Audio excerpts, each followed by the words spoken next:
இன்னைக்கு 2 கலர் சேர்ந்த மாதிரி ஒரு சூப்பரான கடல் பாசி தான் எப்படி சேர்த்துன்னு பார்க்க போறோம். இது வந்து பால் அப்புறம் ரோஸ் மில்க் ஃப்ளேவர்ல நான் செஞ்சிருக்கேன். டேஸ்ட் ரொம்ப சூப்பரா இருக்கும். வாங்க எப்படி சேர்த்துன்னு பார்க்கலாம்.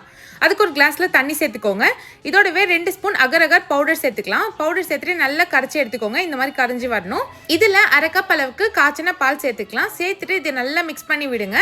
இனிப்புக்கு சக்கரை சேர்த்துக்கலாம். நான் ஒரு 4 டேபிள் ஸ்பூன் அளவுக்கு சக்கரை சேர்த்திருக்கேன். சக்கரை சேர்த்துட்டு நல்லா கலந்து விடுங்க. இது ஓரளவுக்கு திக்கானதும் கொஞ்சமா பால் எடுத்து தனியா வச்சிருங்க. இப்போ மீதி இருக்க பாலில் 2 ட்ராப்ஸ் அளவுக்கு ரோஸ் மில்க் எசன்ஸ் சேர்த்துக்கோங்க. சேர்த்துட்டு இதை நல்லா கலந்து விட்டுக்கோங்க.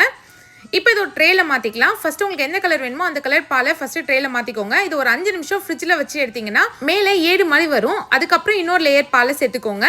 இப்போ 2 கலர் கடல் பாசியும் சேர்த்தாச்சு. இது ஒரு 2 மணி நேரத்துக்கு ஃப்ரிட்ஜில் வச்சு எடுத்துக்கோங்க.